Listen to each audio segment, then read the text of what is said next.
Valentine's Day has passed, but love is still on my mind. Love, after all, is at the core of who we are and what we do.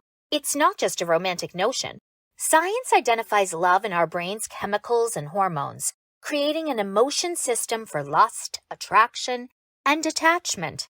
So, given the power of biology, I've been thinking, how do we genuinely and healthfully fill up on love? My tried and true go-to for a full heart is music. For me, music embodies sentiments that words or actions alone fail to do. Growing up, I faithfully listened to legendary radio host Casey Kasem count down the weekly top 40 musical hits. Then, with my tape recorder propped against the radio, I'd wait for just the right moment to strategically push the play and record button to capture my favorite songs. One particular song made my heart burst.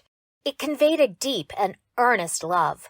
Although I was a child, I understood this love song. It's as if this song was written with the keepers of my heart in mind, my mom and dad. Moved by emotion, I orchestrated a special tribute for them. My parents agreed to sit down and give me their undivided attention. Together we huddled round the cassette player. I presented a grainy recording of Dan Fogelberg's song, Longer. Longer than there've been fishes in the ocean, higher than any bird ever flew, longer than there've been stars up in the heavens. I've been in love with you. Sharing my heart in this way with my parents was important to me, and they graciously received the tribute. Even now, I tend to express my loving inclinations with similar overtures.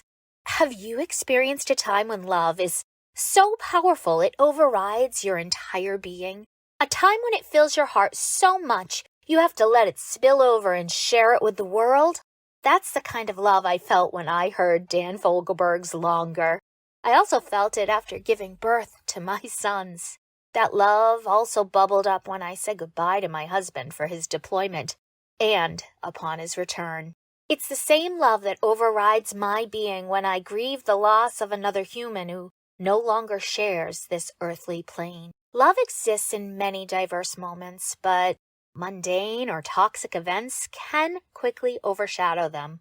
Loving is easy, yet the human experience is messy and complicated. The same flaws, mistakes, and mishaps that make us fully human can also drive a wedge between us and love. Why not live in love as we did as children?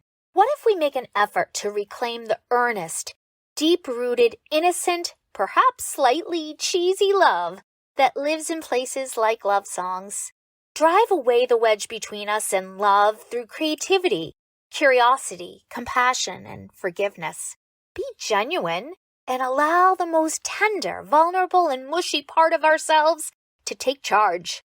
Imagine how different each day would be when we transition from that which burdens us to that which fills us.